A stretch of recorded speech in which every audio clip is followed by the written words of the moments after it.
of my mother's earth life.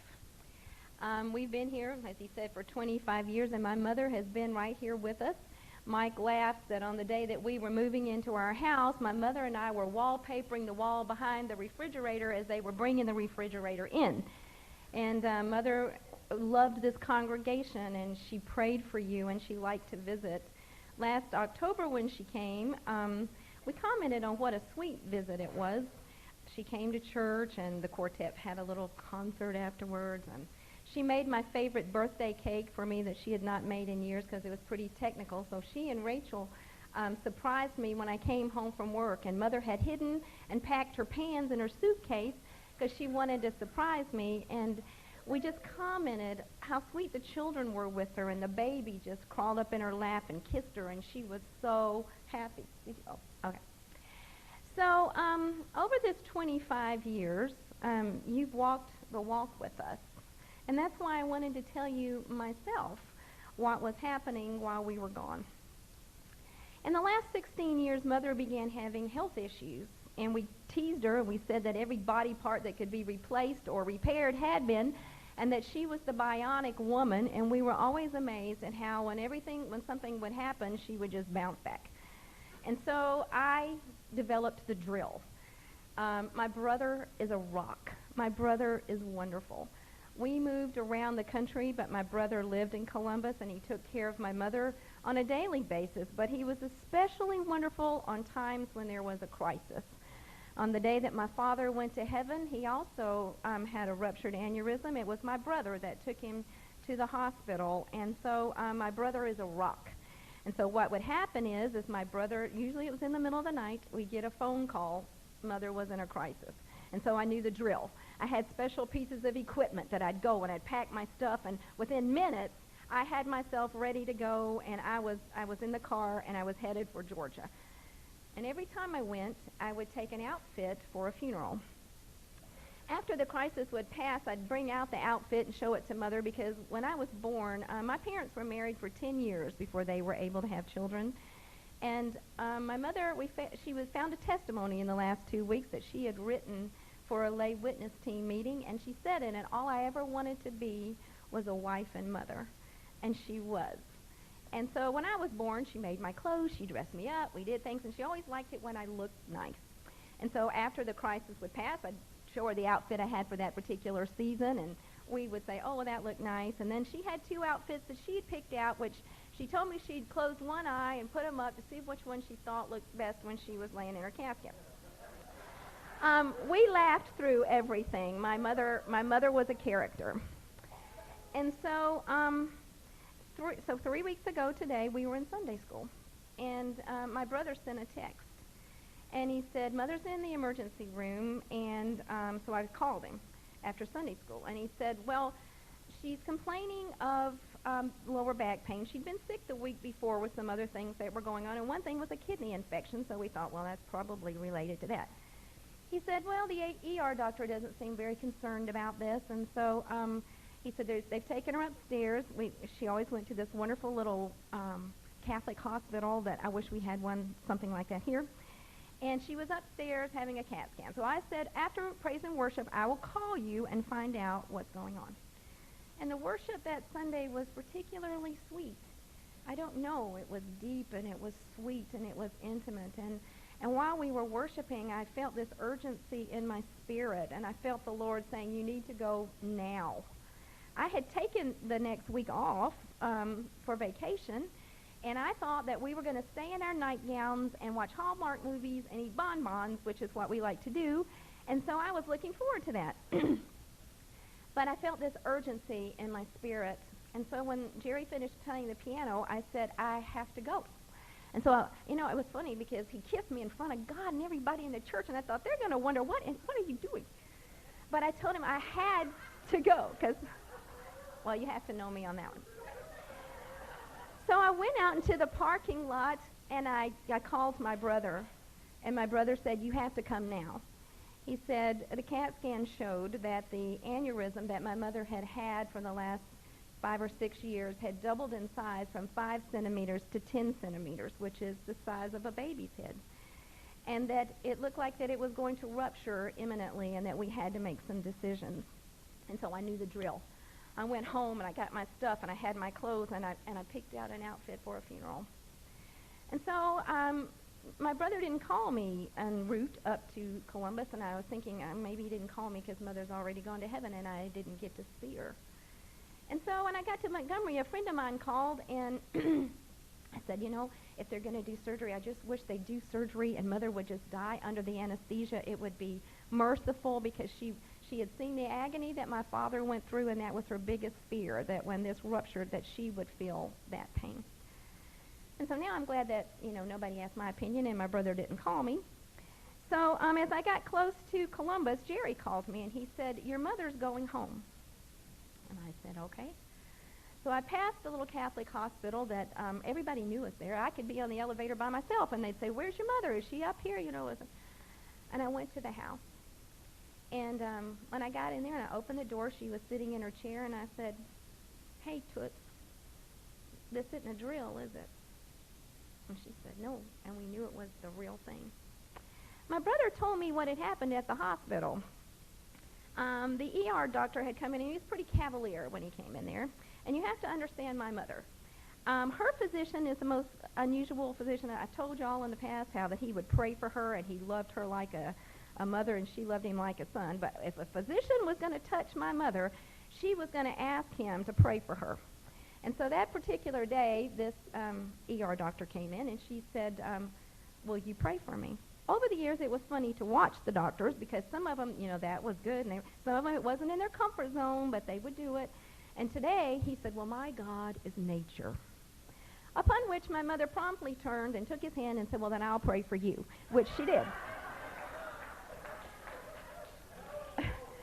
My brother told me that when this same doctor came back with the results of the CAT scan, that his demeanor was changed. And he came in the room and he told her, he said, you have two choices. We can take you upstairs and you can have surgery, and I don't think you'll live through this, or you can go home and you can wait. And my mother had this peace, and my brother looked at the doctor and he said, this is what it looks like when a believer in Jesus Christ is facing death. She has peace. And so by the time I got there, like I said, Mother was sitting in her chair. That night, I had my time with Mother, and my brother had his time with Mother, and then the three of us embraced and did a group hug, and that was our good night and our goodbye. We didn't realize at the time, and so we were waiting. We thought this was going to be imminent, and what's it going to be? And I was scared, because Mother was now under hospice care, and so I knew that I would have somebody that would come, but it was like, what is this going to be like? And so that night we went to bed. I want to thank you for letting Jerry come, because I couldn't have done everything that happened in the last few weeks without him, because we're one together, and we started together, and I wanted to finish together, and I just am so appreciative that he was with me. So the next morning, we get up, and an amazing thing starts happening. People start knocking on the back door. Now, you have to understand with my mother that if you knew her, you came to the back door. My mother, like I said, wanted to be a wife and a mother, and one of the things, her gifts that she had was the gift of hospitality. And over the years, a lot of people came through our house, but my favorite one was 2 weeks after the February date, the youth pastor of the church came to our house for Sunday dinner because Mother had invited him. And when we were sitting at the table and I went to clear the dishes, instead of giving me his dish, Jerry took my hand. And my mother is standing in the kitchen door going, I don't know about this. And that's another story for another day. But he was my favorite guest that came through the house. But anyway, so people began knocking on the back door. And I thought, this is really, okay, all right. And people are coming to say goodbye. And the Lord gave me the funniest idea. We're having a reverse visitation. I said, normally when somebody passes away, the people come to the family, they tell them all the things they wish they had said to the person who had died. But we were in reverse. My mother loved it.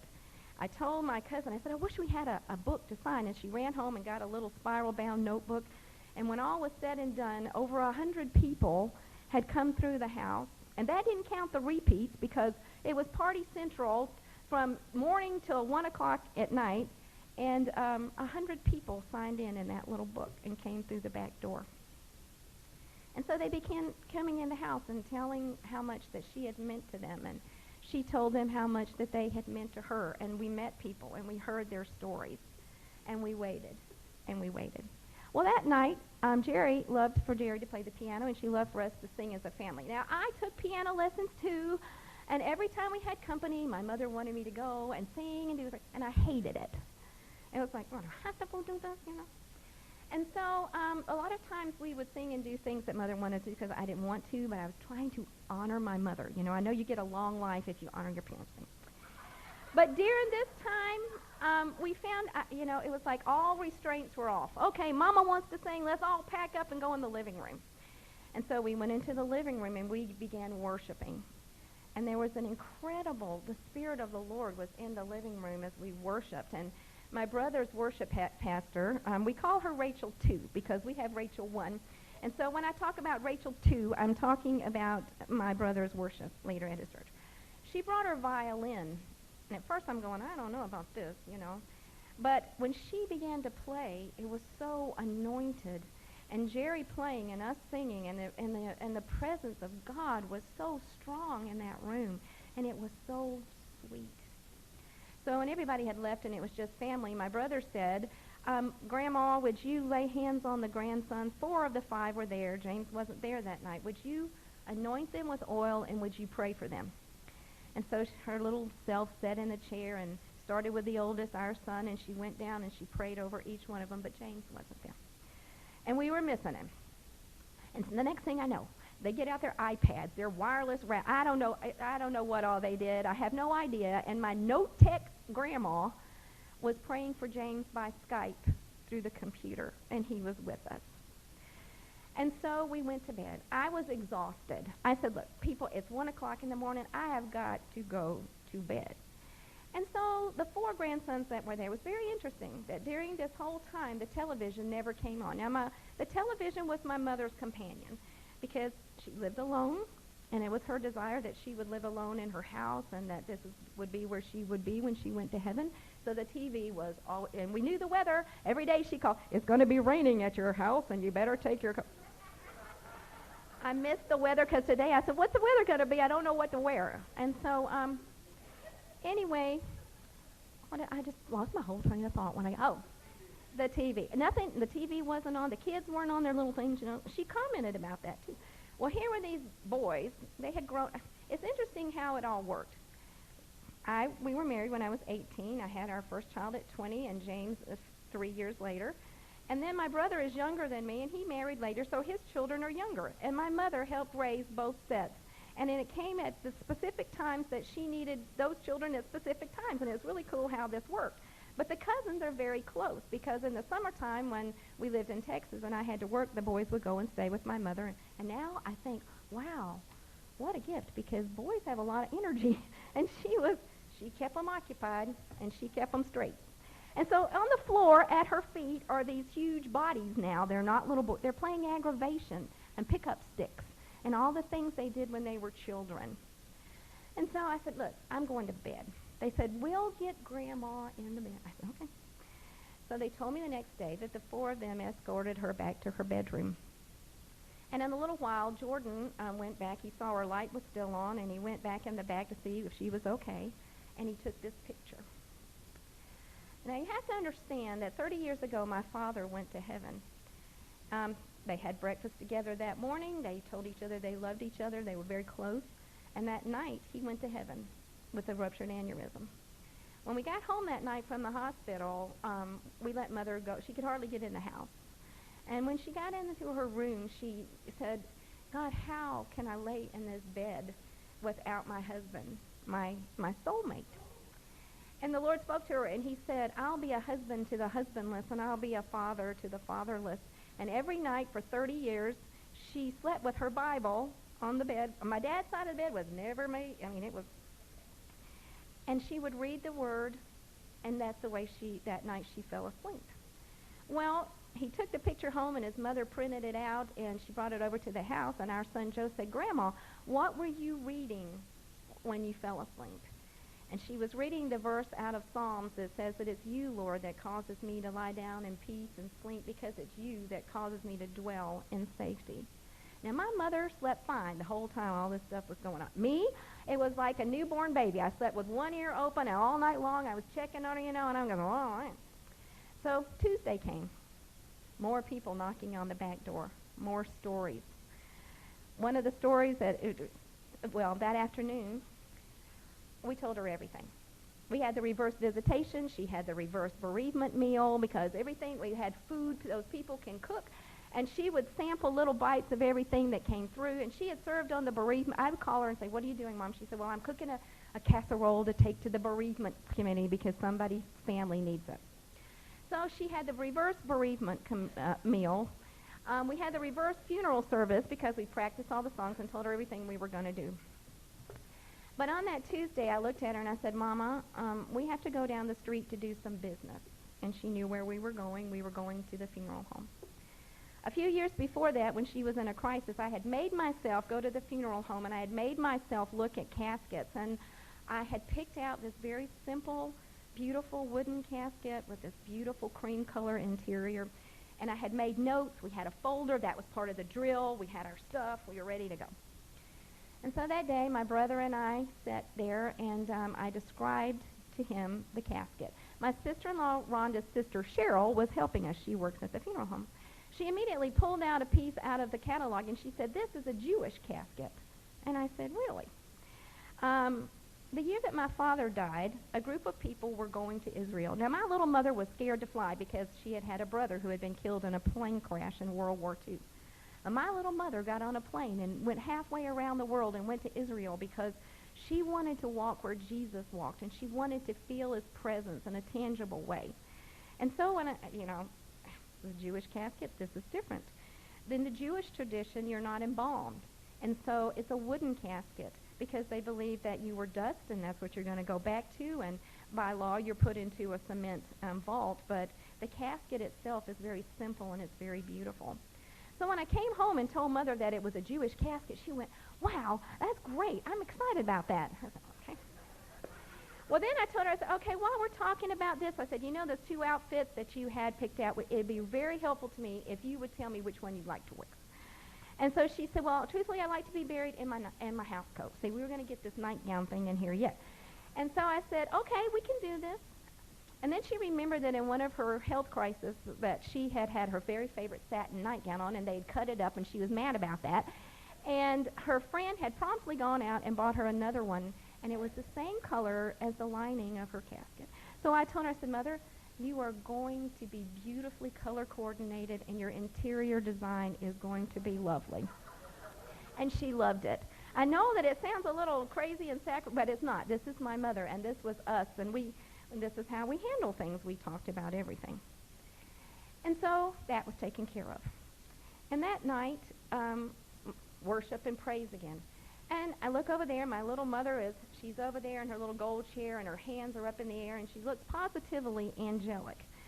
Now, I need to tell you that what is beginning to happen is that as the Scripture says that our outward man is perishing, but our inward man is renewed day by day. What we began seeing happening was as my mother was getting weaker, that her spirit man was getting stronger, that we were in a cocoon. I can't explain the peace and the presence and the joy of the Lord that was in that house. And none of us particularly wanted to go out of that house because we didn't want to go out there.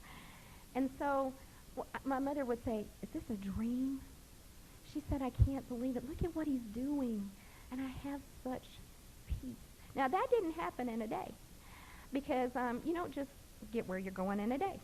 When I was a young woman, I wanted to be the Proverbs 31 woman, and so I was determined I was going to do this. So I tried really hard. I'm going to be the perfect this.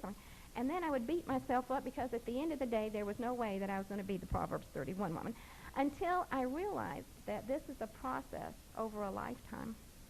And so the place where my mother had come to of peace and of rest and of waiting to go home had been a process over a lifetime. It was decisions that she had made on a moment-by-moment and day-by-day basis to trust God. And it really started when my father died because she had to put her trust in the Lord in a way that she never had before. And through the years, God supernaturally provided for her. He healed her. He did things that you just wouldn't believe. And so as I'm looking at my little mother, I know all her past. I'm thinking that I remember times when she wouldn't have acted like this. But during this time, she had such peace. And when somebody would pray for her that she would be healed and live, she said no. This time, every other time, my mother was a fighter, and she would fight. And we called her the ever-ready bunny because she'd be down and then she'd be back up, and it was like, but this time she said, no, I'm ready to go home. And so we were watching her. And so that night, there was just a really sweet presence of the Lord. And it was funny because some friends of mine that I met when I was 11 years old, when Jerry was the youth pastor, came to the house. One drove from Atlanta, one came in, and I hadn't seen him in years.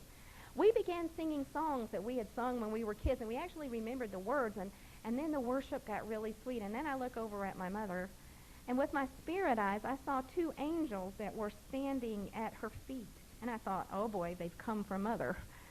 And so we just kept worshiping, and Jerry and Rachel, too, just kept playing, and the anointing was there and the presence of God. And I thought, she's going. I know she's going. She began wreathing in pain. And I went over, and when I asked her how she was, she said, it's okay. I said, Mother, on a scale of 1 to 10, you got to help me here. And then she said, that night, she said, it's a 9. I said, Mother. So we kept worshiping and waiting, and finally I called hospice because I thought, I want morphine. They had only sent us the medicine from the hospital for pain, and that had kept everything sort of at bay. But I thought, if something's fixing to pop here, I want something. It took a long time for hospice to get there and all the things that happened. And finally, I got the morphine into her, and she went to bed, and she went to sleep. Well, I'm on the death watch. And so I stayed up, and I sat at the foot of her bed in the rocking chair. And I saw those same two angels that were standing at the bed, and my father was there this time, and I thought, okay, I know she's going this time. And my brother lived in Columbus, but we were here. And we had lived in other places, and I always thought, what will it be like when Mother goes to heaven, and will she be alone? And Mother had a near-death experience several years ago where we thought she was going, and she said, I'm sinking into this golden glow of peace and love, and it's so wonderful. And so for me, I thought, okay, when Mama goes to heaven, if she's alone in her house, that's what it's going to be like that, and I can deal with that. And so I was watching her breathe on the bed. You know, she was breathing, and I was waiting. And I said, Lord, this would be a really good time if you would just stop her heart and let her go to heaven. And he gently rebuked me, and he said, I started her heartbeat on the day that she was conceived in her mother's womb, and I know the day that I'll stop it. And I said, yes, sir. And I sat there and I waited. It's amazing how long and dark night times are. I don't like night sometimes when you're doing this. So I was waiting for the morning. So finally I went in the den. I kind of sat down, and I was waiting, and I heard her in the back. So I go back there, and here's my mother making up her bed. I said, Mother, what are you doing?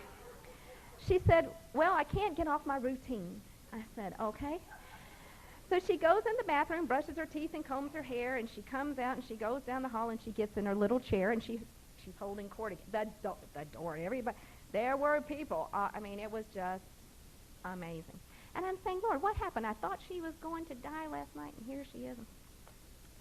Well, my brother, and she's done it several times in the past few years, there were some co-workers that he worked with, and he wanted Mother to make biscuits and salmon patties.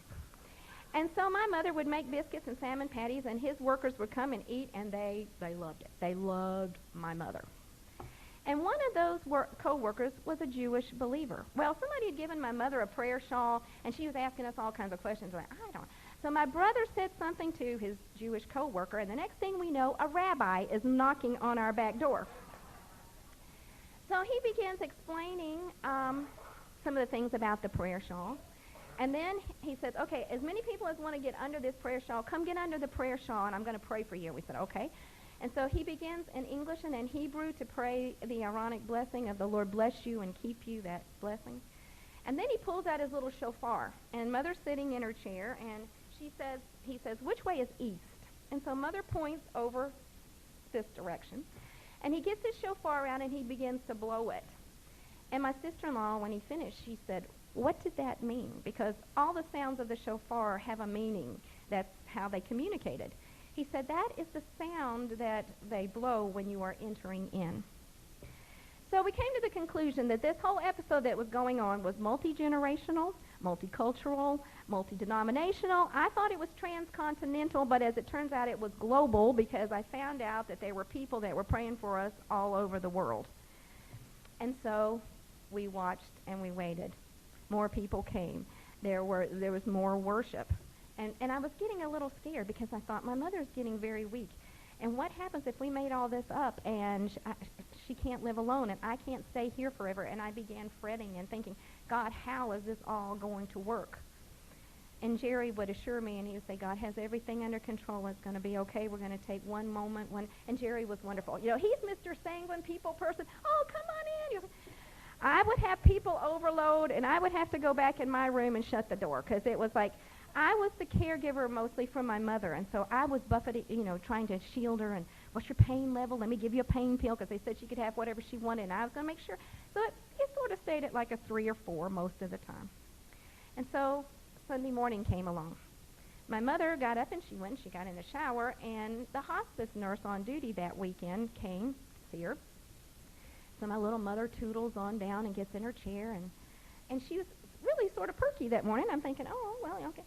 But when the hospice nurse goes to take her blood pressure 4 times, they couldn't find one.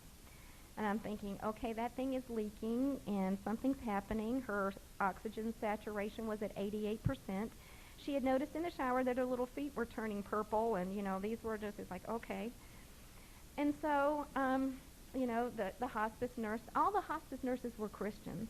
One of them, her name was Etta. She said, man, I come here every day because I don't want to miss anything. I've never seen anything like your mother. I've never seen anything like this family. And she would come every day late in the afternoon just to find out what God had done through the day.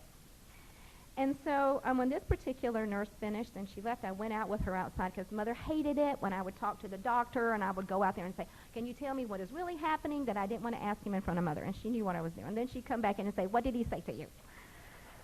And so I went out in the driveway and I said, am I making this up?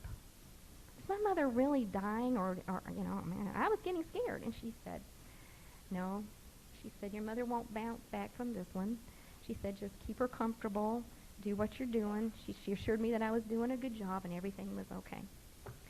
So that afternoon, things were progressing here, and Jerry had something, yesterday was a governmental prayer breakfast, and if y'all don't go, you really should because it was wonderful. But he had things that only he could do, and he had to come back, and so he left on Sunday night to come back on Monday night, and so Cheryl stayed the night with me in case I needed backup. Well, in the middle of the night, I go in there, and my mother is going, doing all this stuff. She's going. I know she's going. Cheryl looked at her and she said, oh my gosh, she stopped, and I thought, okay, this is it. So Cheryl went to work at the funeral home, and I called my brother and I said, I really think that you need to come because, all this stuff that was going on. So he and I were sitting in the den and we were crying and talking, and then we heard her cough. So we jumped up and we ran back to the bedroom. Well, she was making up her bed again. I just looked at her. Now, I'd been up all night with this one too. So she went in the bathroom, she combed her hair, and she brushed her teeth. She came out and told a crazy joke that I can't tell you now. If you ask me later, I will tell you. It's not a bad joke, it's just funny. It's about bathing. But anyway, my brother and I were laughing. We were laughing at the joke. We were laughing that my mother was still alive and that we were still saying, I looked at my brother and I said, here are the phones. Here is, you are in charge. I am going to bed. I am exhausted. She's fine. I am going to bed. At which time I went and fell in the bed and collapsed. That was the second time we thought Mother was going to heaven. On another day when she said she was floating and we thought she was going, we gathered in the bedroom, and she only wanted my brother and Jerry and I. My sister-in-law was teaching a class, and she was going over her papers and doing all this kind of stuff and telling us stuff we never heard before, and we thought she was going. I came to the conclusion that what was happening is that my mother would get so close to heaven that she'd get a touch from glory, and then it would be like a battery charge in her little body, and then she'd come back and brush her teeth and make up her bed and do all her things, and I'm over there going, oh my goodness, this is amazing. Well, there was more time, more people, more food, more people, more singing, more worship. And it was different every night, according to who the people were that were there, because they had known Mother at different times in their life. And again, they were telling how much they loved her and how much she and my father had meant. And there were people that she had mentored and done things for. I had no clue all the things my mother had done. And so one night after everybody left, we got Mother in the bed, and Rachel, too, was back in the back, and she began plinking her violin and playing it like a fiddle. My mother said, tell her to come back here in the bedroom. Now, my mother loved music of all kinds, but she especially liked mountain music, and she liked to clog. She was not a member of a clogging group, but so she bought herself a pair of tap shoes, and she would tap and clog in the entrance foyer of the hallway with her records, and that was my mother. My mother was fun. And so she said, tell her to come back here. As I said, all restraints and all whatever were off, and we were delirious by this time, and so my sister-in-law, who were just crazy enough, as she began to plunk out and play the Orange Blossom Express, my sister-in-law and I promenaded out of the bathroom and began do-si-doing and having a hoedown in the bedroom. My mother was laughing, and she loved it. She told me later, she said, look at everything that God is doing. She said, he was in the hoedown in my bedroom, and there's such joy there, and he's here when all the people come. But as her body was getting weaker, like I said, her inner man was getting stronger. And she would tell me, she said, he's in the room with me. I feel him. I see him. My brother said, now, if you see anything, I want you to tell us what you see, because what is he saying? What does he look like? I want to know something. And she said, well, he has on a robe, and he's standing here, and it's like he's in clouds. And she said, but he's here with me, and he's holding out his hands. I said, did you try to take his hands, whatever? And she said, I did, but it wasn't time. And then she would tell me, she said, when I feel them praying for me, and I don't just feel them, I feel them in the room with me. So when you called or you did whatever that you did, and we told Mother that you were praying for her, you were actually in the room with her. I don't understand the spiritual dimension that we were in this house, because it was just amazing. Last summer, my mother had called me at work one day, and God was all the time talking to my mother about everything. She saw God in everything. I mean, you name it, she saw it in there. She looked for him. She loved him, and he talked to her about things. And she was laying out on her glider on the back porch where she loved to be, and a butterfly went by. And she said, the Lord just showed me that my old body is like an old cocoon, and one day soon I'm going to burst out of this thing, and I'm going to be a beautiful butterfly. 5 years ago, when she had breast cancer, that was a shocker too, because, we had all this all this other stuff, and breast cancer, where in the world did that one come from, And the Lord spoke to her, and he said, the cancer in your body is like a grain of sand. And like the oyster, if you'll let me take that grain of sand, I'll make it into a pearl, and it'll be a jewel that you can lay at my feet. Now, my mother wrote poetry. And so she wrote a poem about this, and she took it to her cancer doctor, who hung it up in the office for people to read when they came in, and it was such an encouragement. And so as I'm watching my mother with her little body, this old cocoon was getting weaker, it was interesting. Jerry downloaded the pictures off of my camera, and from the first night that we were there until the time that she went to heaven, you could see the progression of her little body beginning to weaken. And I have to tell you what was going on there and all the time when all those people were coming through the house and all the things were happening. People were renewing their relationship with Christ, because they're looking at her going, how can you face death like this and have such peace? There were broken relationships that had happened that were mended, and there was restoration. There were people that we had not seen in years that came, and there was this fellowship. And it was a wonderful thing that my brother and sister-in-law and Jerry and I, we worked together as a team and as a family. And her pastor that she'd known for a long time, who had done my father's funeral and who she wanted to do hers, and he said, I will if I don't go first, because he was almost as old as she is. He said, I have never seen anything like her, and I've never seen anything like this family. And the only thing we could figure was that because of the godly heritage that both my sister, the Morway side and the Ireland side, that we have a godly heritage, and that our children, and that we were looking at my mother's home going through the eyes of what Christ did, and that's what made the difference. And so a time was going by, and we're like, well, is there one more person? So my mother got her little address book out, and she starts looking. Should I call? I want to make sure everything's good. If I missed something, do I need to call somebody? And it was amazing, all the things that happened. On Wednesday, there was a storm that came through. Honestly, I heard that Istanbul had been bombed and whatever was going on in the outside world, I had no knowledge of, because we were in this place of the presence and the glory of God. and everything was about him and about Mother and all the people that were coming in. And I think that the storm was a pretty severe one. It was supposed to hit Columbus, but it went up above us, and so the people didn't come out that day, and so it was quiet, and we rested. And that night, my brother and his family and Rachel II came over, and we had just a real fun time. We were singing old scripture songs. My mother loved scripture songs from the 70s. And so we just had a good time. And that night, I said, Lord, I am so tired. And I said, you know, I've been sleeping with one eye, one ear open for all these days, and I was exhausted. And so he gave me a gracious gift of several hours straight of a deep and healing sleep. And the next morning when I woke up, I went into her room, and she was laying in her bed, and she had the best shower in the whole world, and so everybody went to her room to take a shower. And so I said, do you want to go into the bathroom first, or do you want me to go take a shower? And she said, you go first. And I said, okay. And when I came out, she was sitting on the side of her bed, and her little legs were dangling, and her little blue satin nightgown was all crumpled up, and her hair was sticking up, and her bed was a mess. And the only time I saw her fret, she began saying, I didn't think it would take so long, and you're missing work, and what are you going to do, and what if it takes, and she began fretting. So I went over and I sat on the side of the bed, and I said, Mother, you can't make yourself die, because evidently it has not been time yet. I said, God has everything under control. I said, God has everything under control, and everything's going to be okay. And I held her little gnarled hand in mine, and she was like a child.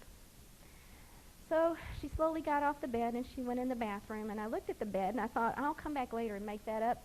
But then I thought, no, she'll be in there a few minutes. So I went over and I made up the bed. And in a few minutes, she had combed her little hair, and she was having a hard time walking, and she looked over at the bed, and it met with approval, so everything was good. And we went down the hallway, and I had to help her, and when she got to her chair, she almost fell out of her chair. And I thought, And I asked her, I said, would you like something for breakfast? Something. She said, I want a pill. And I thought, oh, dear. So I went into the kitchen, and I got a pill, and it just so happened that the hospice social worker came that morning. And she came in and was chatting with my mother, and the next thing I know, the hospice nurse is there, too. And she normally didn't come until night because, like I said, she wanted to know what had happened all day. And so they were sitting with Mother, and Mother began getting nauseated, and she broke out in a cold sweat. And when they took her blood pressure, it was 227 over 125, and I thought, she's going to have a heart attack. And so we waited, and then Mother settled down. And they talked to her, and they kissed her, and they told her what her life had meant in the short amount of time that they had met her, and that how they told everybody back at the office, you're not going to believe what's happening at that house down the street. And they left. And the day before, my mother's dearest friend had called and asked if Mother wanted pizza. They had a special little pizza shop they went to, and Mother said, yeah, that sounds good. Of course, she couldn't eat it. So when her friend came to the door, Jerry and I went in the kitchen, and we ate pizza while they visited. They had been friends for 46 years. And she left.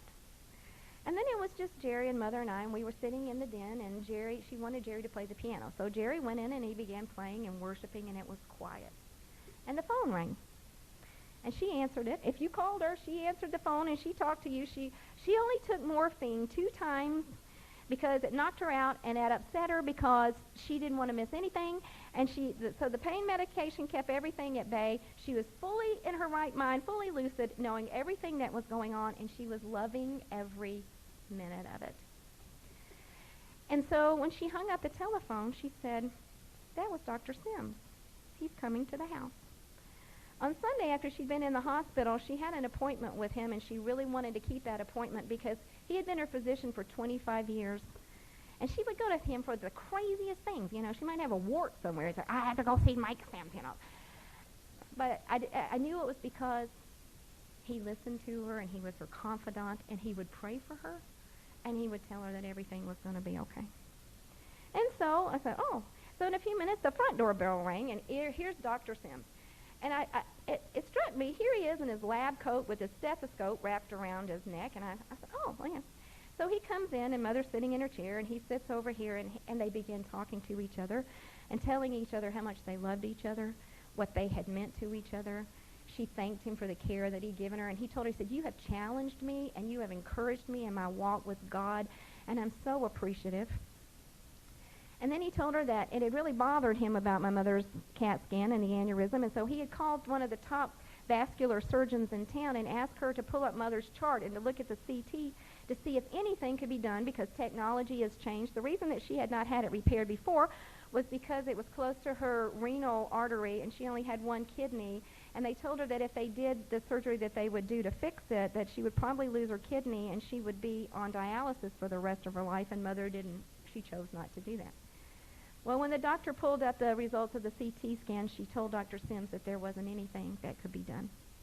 And then he went into his doctor mode. How do you feel? What medications are you taking? Are you comfortable? Blah, blah, blah. And then he went back into his other mode of brother and friend in Christ.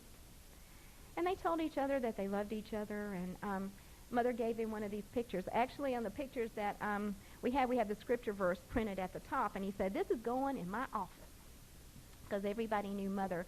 And my cousin somebody had been with her. Mother was with somebody else in the office. He was with a different patient. But when he saw my mother, he had gone around the thing and hugged her and kissed her and told her he loved her. And she said, "That's really unusual for him, a doctor, to do this."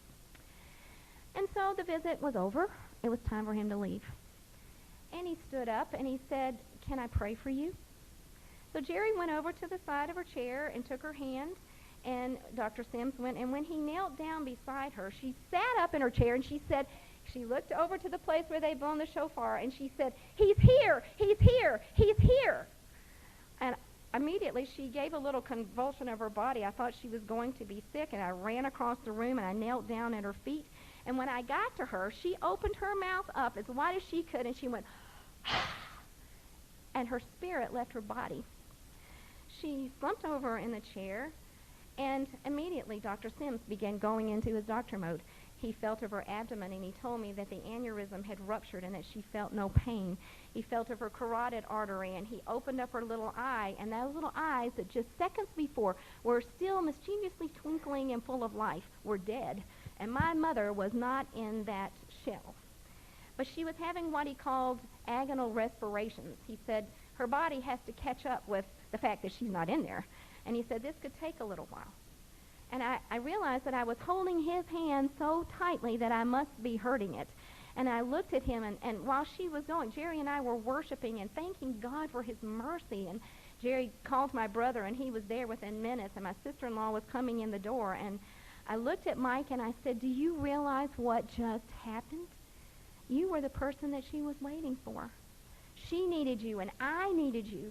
Her biggest fear was that it would hurt when it ruptured, and my biggest fear was that it was going to hurt, and I wouldn't know how to help her. And unconsciously, when all this began happening, I felt the doctor's here. He knows how to take care of Mama. And we looked at each other, and we realized what a holy moment of a divine appointment and how God had orchestrated everything in that instant. And Mama was in heaven. Well, the hospice nurse came back, and she filled out the death certificate. And 30 years ago, when my father died, there were two men at the funeral home that were directors at their time, and their name were Joe and Tracy. And in the family car coming back from the cemetery, we were laughing and telling jokes about my dad, and his name was Joe too, and the man who was driving's name was Joe, and he said, "I have never seen anything like y'all in my life." And so it just so happened that day, of course, now they're old men, this is 30 years later, and they don't go to homes anymore, or do pickups as they called it. But it so happened that day they were in the break room, and when they heard my mother's name, they both stood up and said, "We're going." So my Cheryl, who works at the funeral home, when the hearse pulls up, she said, "Wow, they sent the big dogs." I was like, but they said it was like a circle of life, and that's what, all this whole time, there were circles of things that were being, and you saw God's hand in everything. And so I found out they had a little bit of trouble getting Mother up where she needed to be, because we had gone into the living room, and Jerry was playing the piano, and we were worshiping, and we were singing hymns. And when Mama went out the door for the last time, we were singing. And so it was strange. It was like, I was sad, but I was happy, because I knew my mother was home. My mother was with the Lord that she loved dearly, and she was with my daddy. She'd been waiting 30 years, and her little body that had gone through all the things that she'd gone through and all the things that had happened in her life, she was free. She had seen through a glass darkly, but now she was beholding him face to face. And because of the things, timing of everything, it turned out that we were going to have her celebration service on Sunday. On that day, Jerry got up and opened, and then Jerry and Rachel, too, led in some hymns. I shared Mother's story. I can't believe today that God is even, because He's giving me a grace to do what I'm doing.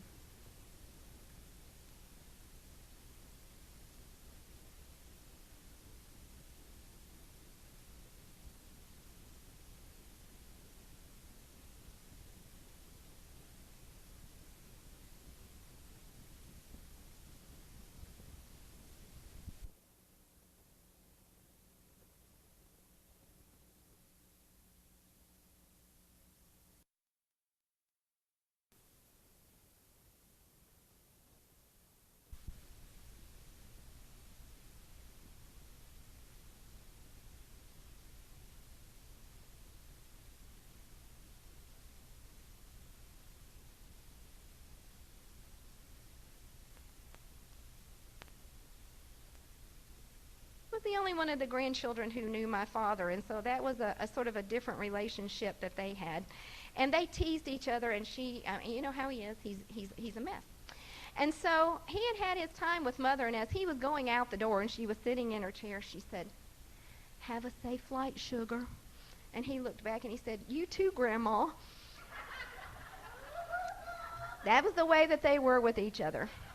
So Joe got up and he shared about how my mother had encouraged him in the scripture verses that she had taught him and what those things had meant to him. And I forgot to say that in the meantime, earlier in the week, in the middle of the night, I hear Jerry say, "Where are you, son?" And it was James. After they had gotten the children in the bed, Rachel 1, had encouraged James to get in the car and go see Grandma one more time. And he did. And at 1:30 in the morning, we woke her. I mean, who cares what time it is if she's going to, hey.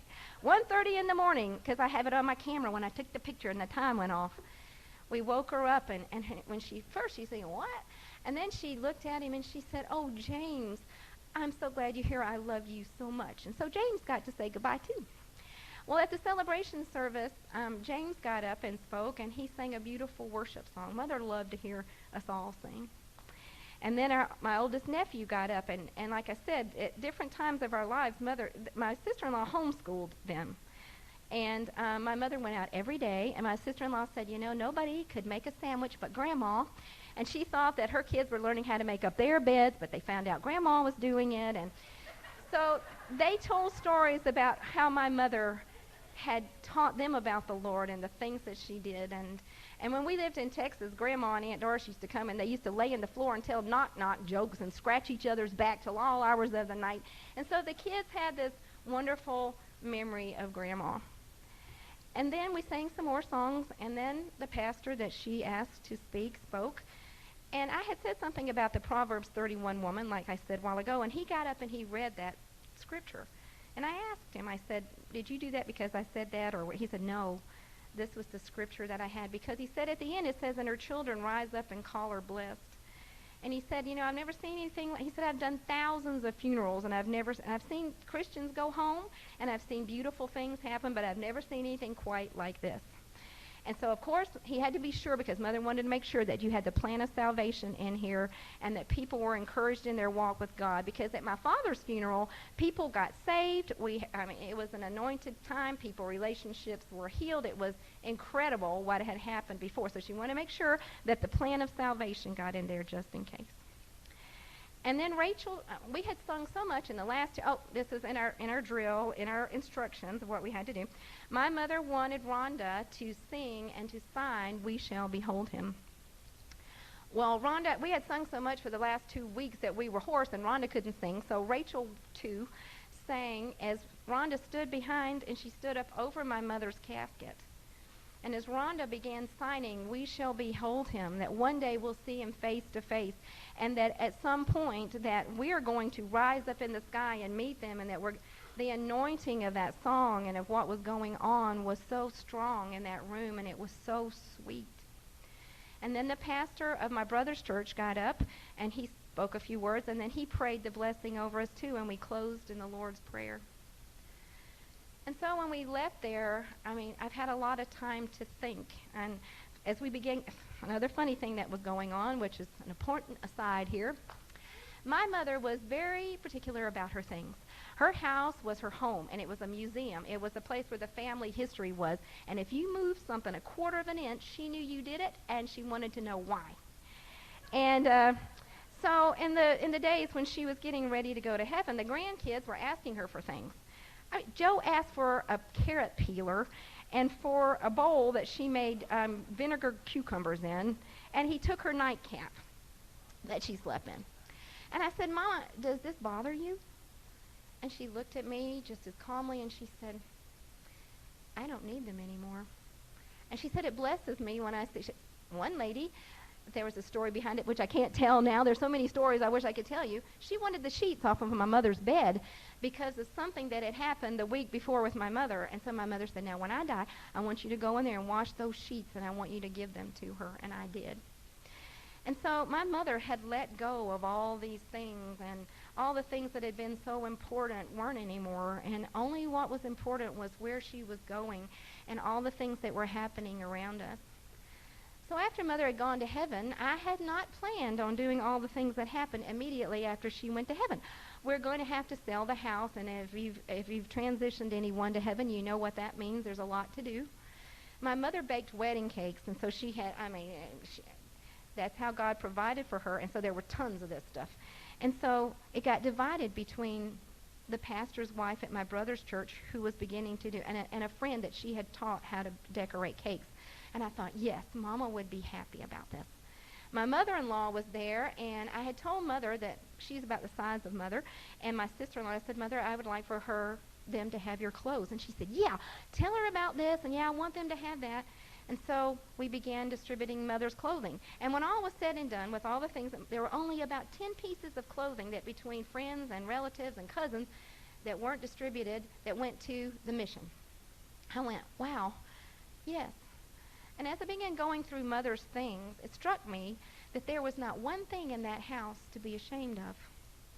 The only thing, because we didn't meddle either. Now, you did not meddle in drawers unless she gave you permission, or to go in the attic, but you had to have permission. But I had to go through the secret places.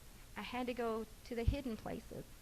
And I found thousands of pictures and notes. And she had my practice book from when I had taken piano lessons about 1,000,000 years ago. She kept everything. And I thought, the only thing in this house is family and friends and God. I had another friend that when she went through her family's things, there were things that she found that really made her sad. There was not a movie, not a book, not anything in that house that wasn't just, like I said, it was family and friends and God. We sing that song that says, may all who come behind me find me faithful, and it talks about when your children sift through all your things, what are they going to find? And I thought, I was so happy at what the things that I have found. This past year, Mother had begun putting things in order, and I'd call her up, and her little world, I could tell she was getting tired, and her little world was getting smaller and smaller, and she was in her house more, and so as she was doing that, she had begun, thank goodness she'd begun going through some things, because I don't know what would have been in there, because of all the cards and all the things that she said, well, they don't mean anything to you, but they did to me, and I don't need them anymore, so I'm going to get rid of them, for which I thank her, because it was hard enough going through the things we did. And so everything that happened, when people would come, they were sad because they were saying their goodbyes, but they were encouraged and they were hopeful. And they couldn't believe how that you could face death in peace. And and it was an assurance to us that past this, there is an eternity. And so today, I'm going to give the plan of salvation too. If you don't know this Jesus, and looking back, like I said, it was a lifetime. When we accept Jesus into our heart, positionally we are changed immediately, and Ephesians tells us that we are seated with Christ in heavenly places, and that is settled. However, while we're in our earth suit, we have to deal with our flesh and with all the things that go with that. And the choices that we make are we going to be conformed into the image of Christ? Are we going to be transformed by the renewing of our mind? Are we going to choose to live for him in a world that we're the complete opposite of? Will we stand up and make a difference? And will our lives... My father's favorite verse was, "Let your light so shine before men that they may see your good works and glorify the Father which is in heaven." And that was what was instilled in me as a child. And so that's part of my work ethic. It's part of my ethic with my family and with people. Is, you know, it's letting Jesus... it's not about me. It's about him, letting him live in and through me. So if you don't know this Jesus that is so precious. You know, when we think about Abba Father, sometimes people have an idea that he's a big God. He set the world in place, and he sits up there with a big stick, and if you do something wrong, he's going to whack you on the head, and this is the way that it is. And that's a lie from the pit of hell. He's a Father that loved us so much that he gave his only Son, Jesus. We've been talking about Christmas. When he came the first time, the Word was made flesh and conceived in Mary's womb, and he was born a baby, helpless. He had to have somebody change his diaper. I love that how you did all that and you unpacked that at Christmas. He was helpless. He grew up, and when he was a man, he chose to die. He wasn't murdered. You know, those people didn't make him die. He chose to, because he knew that there had to be an atonement for sin, and the only way that that could happen was by shed blood, and he said he would be the sacrificial lamb. And he was willing to be crucified. And in the brokenness of his body that we have wholeness and healing. We always think about healing. We think about that's healing in our body, and that's there, but it's healing in our emotion and healing in our relationship. And mainly it's our healing with our relationship back to our Father. And when we look at the blood and we remember that, it was when he was pierced in his side, that blood was put on the mercy seat for us. And when we accept him as our Savior, our sins are forgiven, and we're assured that one day that we'll go to heaven, because when he died on the cross, he went down, and I hope you expound on Easter, because I want to hear this one. When he died, he descended into hell, and he yanked the keys of death and hell out of Satan's hand, and when he came up, death, where's your sting? Grave, where's your victory? It is resurrection life that we have in him. And today, he's seated at the right hand of Abba Father, and he's interceding for us, and he's praying for us. Somebody said one time, you know, all of the technology we have voice recognition and iris recognition and fingerprint recognition. And someone said, you know, we have voice recognition, and that when God hears us, it's just like you can be in a store, and there'll be 50 mothers in there, and their baby says, "Mama," and they know who it is. That when you say, "Father," he knows who you are. Come on. When we always think, oh, it's a sea of humanity, and we're a glob going here, and how can God possibly care about me and know about everything that's going on in my life? And my stuff is too trivial or too small, and I don't want to bother God. God is other than. God is God, and he's big enough to handle it all. And when you say to him, "Abba, Father," his attention goes straight to you. And whatever you're going through. I mean, it can be, sometimes people will comment on my clothes, and I'm just going to tell you right now that my father dresses me. He'll take me to the store, and I'll find a sale, and I'll see something, and I'll go in the dressing room, and I'll say, "Way to go, Daddy. I like it. This is so cool. And you gave it to me on sale." There is nothing. He's also there in the crisis of the moment where my mother was. In every aspect of my life, he loves me. And you know what? He wants to share that with me. And the more that I know him, the more he shows me himself. And it's wonderful. And one day, Father is going to say, "Son, it's time for you to go get your bride. Are you going to be a part?" The bride of Christ is the believers. That's going to be the Jews who believe and the Gentiles who believe, and we're going to be one, and we're going to be the bride of Christ, and he's coming back for us. And this time when he comes back, he's coming as the King of Kings and Lord of Lords in all his majesty and all of his glory. And the dead in Christ my mama's coming up out of that grave. I'll tell you that in a second. Anyway, when she comes up, we're going to meet in the air, and so shall we ever be with the Lord. And it says that in the presence of the Lord is fullness of joy, and at his right hand is pleasure evermore. We will go home, where we're going to be with him and with those that have gone before us. On the way home on Thursday when I was driving back, my brain it won't stop. Every time I think about something, I remember something else that happened. And so I was driving down the road, and I said, Lord, I was so focused on my mother. What will you do? I mean, I wish I'd seen what happened when you came in. And immediately, in my spirit eyes, I saw what happened. In that place where the shofar, where he had been blown, Jesus came through it. And he had on this beautiful robe, and his hair was about to here, and he had a perfectly manicured beard, and his face was just so loving. And when my mother went, her spirit left her body, and when she did, she was transformed, and she had on the same beautiful robe that he did, and she was young and beautiful, and her hair was, you know how white her hair was, but it was dark. And she went right into his arms, and he embraced her. Well, when she had told me about the cocoon last summer, she said, I'm going to be like a butterfly, and I'm going to fly, and I'm going to be free. When I was telling Rachel 1 about it, she said, well, that's not what Grandma told me. She said, Grandma said, when I leave this old cocoon, I'm going to fly into his arms. That day when Mother was going to heaven, I heard myself say, fly, little butterfly. And she did. And she is in his presence, and she's home. And I wanted to tell you myself what happened because you're a part of our family, and you're a part of this.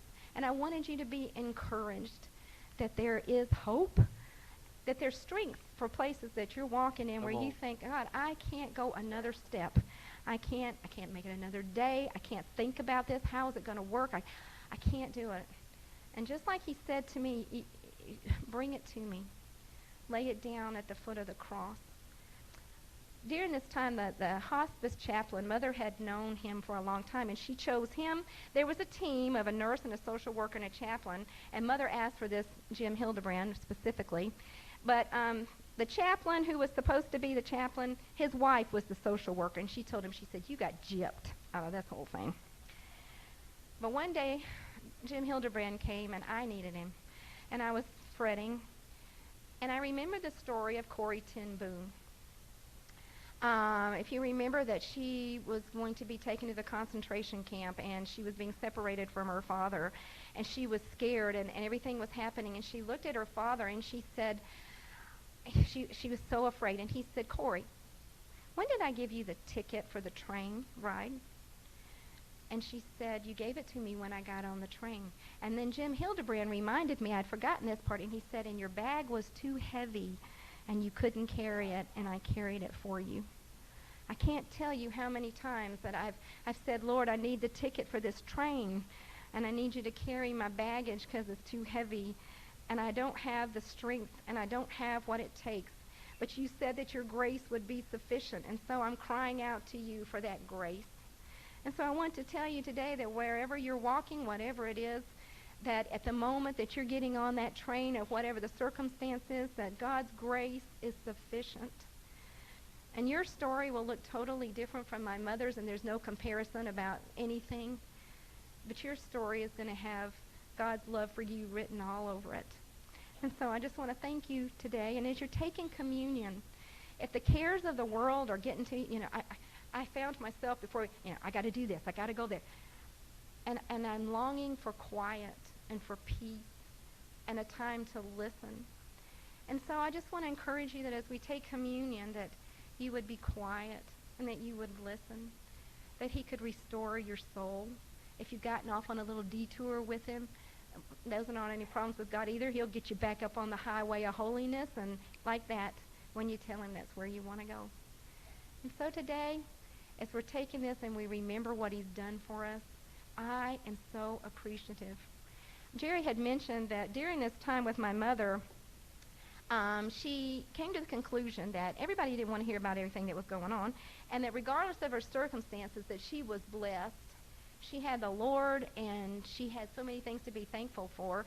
And every time that you ask her, how are you, she'd always say, blessed. And she meant it. I don't care who asked her. And at her church, she was lovingly known as Miss Blessed. Well, I want to tell you that Miss Blessed is now living in the fullness and in everything that blessed means, and she understands. And that you're blessed too, because that same Lord is here with you, and he loves you, and he cares about you. And I'm excited that I get to spend eternity with you, and that this is just I said this was the end of the chapter of her earth life. A friend of mine who's a math teacher, the other day we were talking on the telephone, and today it's been 10 days. She said, you know, your mother's been in heaven 10,000 years. And first I went, what? She said, it says that one day with the Lord is as 1,000 years. So my mother's already been there 10,000 years, and then forevermore. And so thank you for praying. Thank you for loving us. Thank you for the cards.